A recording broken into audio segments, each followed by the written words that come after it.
जय हिंद दोस्तों, रक्षित खन्ना के चैनल में आपका स्वागत है। दोस्तों कैसे हैं आप? उम्मीद करता हूं कि आप अच्छे होंगे। दोस्तों सोशल मीडिया पे बहुत सारी खबरें आती रहती हैं। उसमें से कुछ खबरें सही खबरें होती है और कुछ खबरें गलत खबरें होती है, फेक खबरें होती है। और ज्यादातर पेंशनर्स फेक खबरें देखते हैं, गलत खबरें देखते हैं और उस पर विश्वास कर लेते हैं। ऐसी दोस्तों एक खबर चलाई जा रही है और दोस्तों ये खबर आई है एक अखबार में, एक राज्य का अखबार है जिसका नाम है शुभम संदेश। इनके द्वारा खबर दी जा रही है कि अब नहीं मिलेगा रिटायर्ड सरकारी कर्मचारियों को डीए वृद्धि और पे कमीशन का फायदा। जी हाँ दोस्तों, इन्होंने एक खबर छापी है जिसमें बताया जा रहा है कि अब आगे चलकर सरकारी कर्मचारियों को, पेंशनर्स को डीए वृद्धि का लाभ नहीं मिलेगा और जो आगे पे कमीशन आने वाला है उसका भी लाभ नहीं मिलेगा। अब दोस्तों काफी पेंशनर्स कंफ्यूज हो रहे हैं। जी हाँ दोस्तों, परेशान हो रहे हैं ये न्यूज पढ़कर, क्योंकि इस तरीके से न्यूज परोसी गई है कि कई पेंशनर्स विश्वास करने लगे। तो दोस्तों मुझे ये वीडियो बनाना पड़ा पेंशनर के कंफ्यूजन को दूर करने के लिए, सच्चाई बताने के लिए। तो दोस्तों आज मैं खुलासा करूंगा इस न्यूज का, जो इन्होंने बताया है क्या सही बताया या फिर गलत बताया। सारी जानकारी मैं आपको देने वाला हूं। क्या आपको पे कमीशन का लाभ नहीं मिलेगा? क्या आपको डीए में वृद्धि नहीं मिलेगी आगे चलकर? क्या सरकार कुछ नियमों में बदली करने जा रही है? क्या कुछ रूल्स चेंज करने जा रही है सरकार? सारी चीज मैं आपको बताऊंगा। जी हाँ दोस्तों, तो दोस्तों इस वीडियो में आप शुरू से लेकर आखिरी तक बने रहेगा अगर आप सच्चाई जानना चाहते हैं, क्योंकि इस चैनल के थ्रू बिल्कुल सच वाली खबर दिखाई जाती है। जो सच्चाई है वही आपको बताई जाएगी। वीडियो में आगे बढ़ने से पहले एक छोटी सी अपील मैं आपसे कर रहा हूं। अगर आप पहली बार मेरा चैनल देख रहे हैं या फिर ये वीडियो देख रहे हैं तो आप मेरा चैनल सब्सक्राइब भी कर सकते हैं, जिसका नाम है रक्षित खन्ना, क्योंकि ऐसी जानकारियां, सही जानकारियां आपको मिलती रहती है इस चैनल के माध्यम से। एक चीज मैं आपको समझाऊंगा, अगर आप मेरा वीडियो देख रहे हैं तो चैनल को आप जरूर सब्सक्राइब करें। लगभग 34% पेंशनर्स मेरा वीडियो देखते हैं लेकिन उन्होंने चैनल को सब्सक्राइब नहीं किया। फिर दोस्तों क्या होता है कि जो मेरी जानकारी है वो आप तक नहीं पहुंच पाती। तो चैनल को आप जरूर सब्सक्राइब करें ताकि मेरे वीडियोस के नोटिफिकेशन आपको टाइम पर और जल्दी मिल सके। चलते हैं दोस्तों खबर की तरफ। दोस्तों एक अखबार है शुभम संदेश, नाम तो शुभम संदेश है लेकिन जो जानकारी दी है वो अशुभ वाली दी है। जी हाँ दोस्तों, अब लिखा क्या है इसमें? अब नहीं मिलेगा रिटायर्ड सरकारी कर्मचारियों को डीए वृद्धि और पे कमीशन का फायदा। जी हाँ दोस्तों, क्या सरकार ने इनको जानकारी दी है कि पेंशनर्स को, सरकारी कर्मचारियों को अब आगे चलकर डीए वृद्धि का लाभ नहीं मिलेगा या फिर पे कमीशन का लाभ नहीं मिलेगा जो 8वां वेतन आयोग होगा? किस बेस पर इन्होंने जानकारी दी है पहले हम ये समझते हैं। अब क्या लिखा गया है दोस्तों इसमें? रांची का दोस्तों एक भाग रहे, रांची का क्या लिखा है इसमें? केंद्र सरकार ने एक ऐसा बड़ा कदम उठाया है जो देश के करोड़ों रिटायर्ड सरकारी कर्मचारियों को सीधे तौर पर प्रभावित कर सकता है।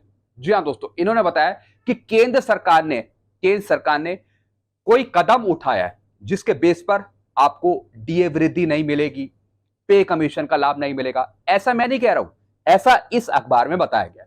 फिर आगे क्या लिखा है? एक रिपोर्ट के मुताबिक संसद ने फाइनेंस एक्ट 2025 को पारित कर दिया है, जिसके तहत अब रिटायर्ड कर्मचारियों को ना तो महंगाई भत्ता डीए में बढ़ोतरी मिलेगी और ना ही भविष्य के पे कमीशन जैसे 8वां पे कमीशन का कोई फायदा मिलेगा। दोस्तों इनकी सुई अटक गई वित्त विधेयक बिल पर। जी हाँ दोस्तों, जो फाइनेंस बिल पास हुआ था वित्त मंत्री जी के द्वारा, उस पर इनकी सुई अटक गई। अब उसी पर ये खबरें बनाते रहेंगे पूरे साल भर जब तक 8वां वेतन आयोग नहीं मिलता। इसमें बताया जा रहा है कि जो वित्त विधेयक बिल था उसमें कहा गया कि 8वें वेतन आयोग का लाभ पुराने पेंशनर्स को नहीं मिलेगा और अपनी तरफ से बात जोड़ दी कि डीए वृद्धि का लाभ नहीं मिलेगा पेंशनर्स को या फिर सरकारी कर्मचारियों को। कितनी झूठी खबर ये परोसते हैं। जी हां दोस्तों, अब दोस्तों क्या इसकी कोई जांच पड़ताल नहीं होती ऐसे अखबारों की जो फेक खबरें, गलत खबरें, गुमराह वाली खबर दिखाते हैं? परेशान किया जाता है सरकारी कर्मचारियों को, पेंशनर्स को। अब दोस्तों ये अखबार कितने लोग पढ़ते हैं? बल्कि हर एक घर में कहीं ना कहीं ये अखबार जाता होगा। तो दोस्तों ऐसी जो खबरें होती है, जो छापी जाती है, इन पर रोक लगनी चाहिए ताकि गुमराह वाली खबर हर एक तक ना पहुंचे। फाइनेंस बिल जो पास किया गया था वो सिर्फ एक पेंशन वैलिडेशन के रूप में था। सिर्फ पेंशन रूल से जो चल रहे थे उनको सत्यापित करा गया, ना कि उसमें यह कहा गया कि 8वें वेतन आयोग का लाभ पुराने पेंशनर्स को नहीं मिलेगा। ऐसा कुछ नहीं कहा गया। हालांकि इसके बारे में वित्त मंत्री जी ने भी ट्वीट किया था, मैसेज करके बताया था कि भैया 8वें वेतन आयोग का लाभ सभी को मिलेगा, कोई भी 8वें वेतन आयोग के लाभ से वंचित नहीं होगा। लेकिन दोस्तों वो बात इनको अभी तक समझ में नहीं आई। ये उसी को लेकर अभी तक गुमराह हो रहे हैं या फिर कर रहे हैं। फिर आगे क्या लिखा है, सरल भाषा में कहें तो सरकार ने यह स्पष्ट कर दिया है कि रिटायरमेंट के बाद मिलने वाले फायदे अब सरकारी जिम्मेदारी नहीं होंगे। भैया ऐसा सरकार ने तो कहा ही नहीं है, ये अपनी तरफ से बातें बना रहे हैं। सरकार ने ऐसा कहां कहा कि हम अपनी जिम्मेवारी से पीछे हटेंगे, हम डीए में वृद्धि नहीं देंगे, हम पे कमीशन का लाभ नहीं देंगे। अपनी तरफ से ही मनगढ़ंत कहानी बता रहे हैं। जी हां दोस्तों, मैं इसके सख्त खिलाफ हूं। क्या सरकार ने कोई ऐसा ऑर्डर दिखाया? क्या सरकार ने कहा? क्या वित्त मंत्रालय से कोई ऐसा ऑर्डर पास हुआ? ऐसा कुछ भी नहीं हुआ, अपनी तरफ से कहा जा रहा है। फिर क्या लिखा है, रिटायर्ड कर्मियों के लिए क्या है इसका मतलब। अब तक रिटायर्ड सरकारी कर्मचारियों को 1972 के पेंशन कानून के तहत पेंशन और डीए बढ़ोतरी मिलती रही है। जी हाँ दोस्तों, कोई डीए की बढ़ोतरी अभी की नहीं है, बहुत पहले से मिलती आ रही है, वो भी किसी पेंशन रूल के अंतर्गत। पेंशन नियमों के अनुसार पेंशन में आपको डीए देखने को मिलता है, डीए जुड़कर मिलता है। जो सरकारी कर्मचारी हैं उनको डीएनएस अलाउंस मिलता है, जो पेंशनर हैं, सेवानिवृत्त पेंशनर्स हैं, उनको मिलता है डीएनएस रिलीफ। तो सैलरी में डीए ऐड होके मिलता है सरकारी कर्मचारियों को, और पेंशनर्स को डीआर मिलता है पेंशन में। ये रूल्स है, इसे कोई बदल नहीं सकता, ये बात ये भी बता रहे हैं। फिर आगे क्या लिखा है, 1982 में सुप्रीम कोर्ट की एक ऐतिहासिक बेंच ने यह फैसला दिया था कि हर रिटायर्ड कर्मचारी को बराबरी का हक मिलना चाहिए। जी हां दोस्तों, हम भी इसके हक में हैं कि सबको बराबर हक मिले। जो समानता का अधिकार है वो सभी के लिए एक समान हो, किसी के साथ भेदभाव ना किया जाए, सुप्रीम कोर्ट का भी आदेश था। और उन्हें अंतिम वेतन का कम से कम 50% पेंशन के रूप में मिलना चाहिए। 1/1/2006 से लास्ट पे डॉन का 50% पेंशन दी जा रही है, वो मिल रही है। फिर आगे क्या लिखा है, इसी फैसले के बाद हर साल 17 सितंबर को पेंशनर्स डे के रूप में मनाया जाता है। जैसा आपको पता है, पेंशनर्स डे भी कई पेंशनर्स मनाने लगे हैं। लेकिन फाइनेंस एक्ट 2025 के लागू होने के बाद यह पुराना ढांचा अब लागू नहीं रहेगा। अब सरकार चाहे तो खुद से कोई पेंशन या भत्ते में बढ़ोतरी कर सकती है, लेकिन यह सरकारी विवेक पर आधारित होगी, कोई अधिकार नहीं होगा। जी हाँ दोस्तों, इससे बताया जा रहा है कि सरकार ने फाइनेंस एक्ट के तहत फैसला लिया है कि ना ही डीए में बढ़ोतरी मिलेगी और ना ही पे कमीशन का लाभ आपको मिलेगा, बल्कि ऐसा कुछ नहीं होने वाला। ऐसा आपको डीए भी मिलेगा जब भी सरकार बढ़ाएगी, और पे कमीशन का भी लाभ मिलेगा। यह बात मैं 100% गारंटी के साथ कह रहा हूं। जी हाँ दोस्तों, तो दोस्तों ये जितनी भी खबरें रहती हैं इसका कोई आधार नहीं है, ना ही फाइनेंस बिल एक्ट में ऐसा लिखा है कि पे कमीशन का लाभ नहीं मिलेगा, डीए में वृद्धि नहीं मिलेगी। अपनी तरफ से ही दोस्तों ये कुछ ना कुछ बताते रहते हैं। फिर आगे क्या लिखा है, क्यों उठ रही है नाराजगी। रिटायर्ड कर्मचारियों और उनके संगठनों में इस बदलाव को लेकर गहरी नाराजगी है। उनका मानना है कि सरकार ने 1982 के सुप्रीम कोर्ट के फैसले को अप्रभावी बना दिया है और पेंशन को अधिकार की बजाय कृपया का विषय बना दिया है। जी हाँ दोस्तों, जो अखबार होते हैं वो अपनी तरफ से भी कई बार बातें लिखते हैं, बड़ा चढ़ा के बातें लिखते हैं। जो स्पष्ट बात है वो कई बार अखबार वाले नहीं करते, घुमा फिरा के बात लिखते हैं। मैंने आपको बहुत पहले ही बता दिया है, बहुत पहले ही बता दिया था जब वित्त विधेयक बिल पास हुआ था कि भैया ये वित्त विधेयक बिल सिर्फ पेंशन का वैलिडेशन करता है, जो पेंशन रूल्स हैं उसको सत्यापित करता है, बल्कि पे कमीशन के लाभ को यहां पे नहीं नकारता। तो दोस्तों ये चीजें इसमें लिखी हुई हैं। अब दोस्तों इसमें आगे का लिखा है, फाइनेंस एक्ट 2025 के अनुसार जो फाइनेंस एक्ट बिल पास किया गया, अब उसमें कुछ बातें निकल के आई। उसके बारे में इन्होंने क्या बताया है, रिटायर्ड कर्मचारियों को अब डीए में कोई बढ़ोतरी नहीं मिलेगी। यह बात 100% गलत है इनकी। फाइनेंस एक्ट में ऐसा कुछ नहीं कहा गया कि डीए बढ़ोतरी का लाभ आपको नहीं मिलेगा, पे कमीशन का लाभ आपको नहीं मिलेगा, ऐसा कुछ नहीं कहा गया। इन्होंने अपनी तरफ से बात लगाई है। फिर आगे का लिखा है, उन्हें आने वाले किसी भी पे कमीशन जैसे 8वें पे कमीशन से कोई लाभ नहीं मिलेगा। यह भी गलत खबर है, ये दोनों खबर गलत है। फिर आगे क्या लिखा है, भविष्य में अगर सरकार कोई बढ़ोतरी करती भी है तो वह तत्काल प्रभाव से लागू होगी, पीछे की तारीख से कोई एरियर नहीं दिया जाएगा। यह भी इनकी बात गलत है। जी हाँ दोस्तों, इन्होंने बताया कि जैसे 8वां वेतन आयोग आपको 1/1/2026 से नहीं मिलता, 2027 में मिलता है या फिर 2026 एंड तक मिलता है। यानी फायदा आपको देखने को मिलेगा जब से 8वां वेतन आयोग लागू होगा, यानी 1/1/2026 से आपको एरियर नहीं मिलेगा। जो बैक डेट का एरियर है वो आपको नहीं मिलेगा।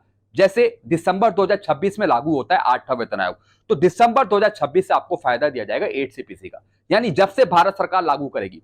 यह भी इनकी गलत खबर है। जी हाँ दोस्तों, 8 सीपीसी का फायदा जो लागू होने की तिथि है वो है 1/1/2026। तो भले ही भारत सरकार 2027 में दे, 28 में दे या फिर 2026 के एंड में दे, एरियर तो सरकार को देना ही पड़ेगा 1/1/2026 से, क्योंकि लागू होने की तिथि है 1/1/2026। तो बैक डेट से भी सरकार एरियर देगी 8 सीपीसी का, अगर सरकार लेट लतीफी करती है 8 सीपीसी में। यह भी बात इन्होंने गलत कही है। फिर आगे का लिखा है इन्होंने, इस फैसले को कानूनी चुनौती नहीं दी जा सकेगी। फाइनेंस एक्ट में कहा गया है कि भैया यह सरकार का अधिकार है, सरकार कुछ भी कर सकती है।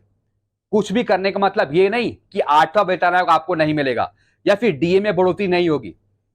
सरकार ने ऐसा कुछ भी नहीं किया, सरकार ने ऐसा कुछ भी नहीं कहा अपने फाइनेंस एक्ट में जो उन्होंने बिल पास किया। तो दोस्तों, ये जितनी भी जानकारी इन्होंने दी है ये गुमराह करने वाली दी है। इससे आपको चिंतित होने की जरूरत नहीं है, ना ही परेशान होने की जरूरत है। डीए में बढ़ोतरी भी आपको मिलेगी जब भी भारत सरकार 6 महीने में डीए बढ़ाएगी, डीआर बढ़ाएगी, और साथ ही साथ जब 8वां वेतन आयोग आपको मिलेगा उसका फायदा भी आपको 100% मिलेगा। बिल्कुल। तो इस तरीके की जितनी भी खबरें हैं ये निराधार हैं, इसका कोई आकार नहीं है, ये कोई सत्य नहीं है। जी हाँ दोस्तों। फिर दोस्तों इन्होंने एक और चीज लिखी है, फाइनेंस एक्ट क्या होता है। अब इन्होंने बताया कि फाइनेंस एक्ट क्यों पारित किया जाता है, what is the mean by finance act bill. हर साल संसद फाइनेंस एक्ट पास करती है जिसमें सरकार के बजट प्रस्तावों को लागू करने का कानूनन प्रावधान होता है। इसमें टैक्स, शुल्क और वित्तीय नियमों से जुड़े सभी बदलाव शामिल होते हैं। इस एक्ट के जरिए सरकार तय करती है कि पूरे साल में राजस्व कैसे जुटाया जाएगा और कहां खर्च होगा, यानी पैसे का रख रखाव किस तरीके से, क्या खर्चे करने हैं, क्या चीजें चेंज करनी है। इस तरीके के दोस्तों ये बिल पास किए जाते हैं। फिर आगे का लिखा है, अगर ये बदलाव वाकई लागू होता है तो ये रिटायर्ड सरकारी कर्मचारियों के लिए एक बड़ा झटका होगा। सरकार ने साफ यहां पे क्लियर कर दिया है कि 8 सीपीसी का लाभ मिलेगा पुराने पेंशनर्स को भी, साफ क्लियर कर दिया है। तो फिर ये बातें दोबारा क्यों उठाई जा रही है? ये कोई नई बात नहीं है, ये पुरानी बात हो चुकी है। तो मैं सवाल कर रहा हूं जो ये अखबार में छापा जा रहा है कि ऐसा क्यों, फिर क्यों गुमराह किया जा रहा है, फिर ऐसे बातें क्यों करी जा रही हैं जब सरकार ने क्लियर कर दिया। फिर आगे क्या लिखा है, यह सिर्फ वित्तीय नुकसान नहीं बल्कि सम्मान और अधिकारों पर भी आघात होगा। अब सबकी नजरें सरकार की आधिकारिक घोषणा पर टिकी है। फिर दोस्तों आगे क्या लिखा है, क्या यह बदलाव लागू हो गया है? फिलहाल सरकार की ओर से इस पर कोई आधिकारिक नोटिफिकेशन जारी नहीं किया गया। भैया जब ये खुद कह रहे हैं कि सरकार ने इस पर कोई आधिकारिक नोटिफिकेशन जारी नहीं करा है तो फिर आप ऐसी खबरें क्यों छाप रहे हो, क्यों गुमराह कर रहे हो, क्यों कंफ्यूज कर रहे हो? फिर आगे क्या लिखा है, रिपोर्ट के आधार पर ही यह खबर सामने आई है, इसलिए पेंशनर्स और उनके परिवारों को सलाह दी जाती है कि वे किसी भी निष्कर्ष पर पहुंचने से पहले सरकारी पुष्टि का इंतजार करें। भैया हम भी सरकारी पुष्टि का इंतजार कर रहे हैं, तो उससे पहले हमें क्यों परेशान किया जा रहा है, क्यों कंफ्यूज किया जा रहा है पेंशनर्स को, सरकारी कर्मचारियों को? ये मैं इनसे सवाल कर रहा हूं, मैं इनसे सवाल कर रहा हूं। क्यों अखबारों में ऐसा लिखा जा रहा है कि फाइनेंस एक्ट के अनुसार डीए का फायदा नहीं मिलेगा, 8 सीपीसी का फायदा नहीं मिलेगा? क्या सरकार ने घोषणा कर दी? क्या फाइनल ऑर्डर निकाल दिया? क्या रूल्स रेगुलेशन जारी कर दिए? जब सरकार ने कुछ रूल्स ही अप्लाई नहीं करे, ना ही कोई ऑर्डर निकाला है 8 सीपीसी पे, तो पुरानी बातों को क्यों उखेड़ा जा रहा है? क्यों उस पर कंफ्यूजन पैदा किया जा रहा है? सरकार की तरफ से पहले ही पुष्टि कर दी गई है कि मिलेगा फायदा 8 सीपीसी का पुराने पेंशनर्स को। यह बात वित्त मंत्री जी ने कही है। वित्त राज्य मंत्री पंकज चौधरी जी ने एक लेटर के थ्रू यह बता दिया है। सरकार की तरफ से चारों ओर से सरकार ने जवाब दे दिया है कि भैया 8 सीपीसी का फायदा मिलेगा पेंशनर्स को, जो पुराने पेंशनर्स हैं उनको भी। पेंशन जो रूल्स हैं, जो एग्जिस्टिंग रूल्स हैं, उसको चेंज नहीं करा गया है, सिर्फ पेंशन रूल्स का वैलिडेशन करा गया है। तो इस तरीके की खबरें क्यों आ रही है? और साथ ही साथ इसमें बताया जा रहा है कि जो डीए बढ़ोतरी का फायदा है वो भी नहीं मिलेगा। सरासर गलत खबरें हैं, सरासर गलत खबरें हैं। इन खबरों का मैं खंडन करता हूं अपने इस चैनल के थ्रू। बिल्कुल सही जानकारी मैं आपको दे रहा हूं, एक्यूरेट जानकारी मैं आपको दे रहा हूं। डीए बढ़ोतरी का भी लाभ आपको मिलेगा और 8वें वेतन आयोग का भी लाभ आपको मिलेगा, चाहे आप 2025 से पहले रिटायर हुए या फिर आप 2016 के बाद रिटायर हुए। हर एक टाइप के पेंशनर्स को 8 सीपीसी का लाभ 100% मिलेगा। तो दोस्तों ये जानकारी मैंने आपको दी है और इस जानकारी में सत्यता नहीं है। जी हां दोस्तों, कंफ्यूजिंग लैंग्वेज यूज करी है, साफ पेंशनर्स को गुमराह किया गया, सरकारी कर्मचारियों को गुमराह किया गया। तो दोस्तों ऐसी जो खबरें हैं वो सत्यापित होनी चाहिए पहले, फिर पब्लिश की जानी चाहिए अखबारों में। सत्यापित होती नहीं है, वैलिडेट नहीं किया जाता और अखबारों में छाप दिया जाता है। पहले सरकारी नोटिफिकेशन दिखाएं हमें, तब अखबार में छापें कि भैया ये है सरकार का ऑर्डर और इसमें ऐसा लिखा है। कोई सरकारी ऑर्डर नहीं है, सरकार ने अभी कोई 8 सीपीसी में घोषणा करी नहीं है और अपनी तरफ से चीजें दिखाई जा रही है। इन चीजों का मैं खंडन करता हूं। तो दोस्तों मैंने आपको साफ क्लियर कर दिया कि इन चीजों का आप खंडन करें, जो सही जानकारी है वही प्राप्त करें, जो सही जानकार चैनल है उन्हीं को आप देखें। तो दोस्तों वीडियो को मैं ये खत्म करता हूं। चैनल आपको पसंद आता है तो चैनल को आप सब्सक्राइब कर सकते हैं और वीडियोस को आप शेयर कर सकते हैं। एक बार फिर मैं आपको बता रहा हूं, 8 सीपीसी का लाभ आपको मिलेगा। डीए में जो वृद्धि होगी सरकार के द्वारा वो भी आपको मिलेगी, वो भी आपको मिलेगी। वीडियो को मैं ये खत्म करता हूं। चैनल पर आप जुड़े रहिए और ऐसी जानकारी आप सत्यता से प्राप्त करते रहिए। Thank you so much.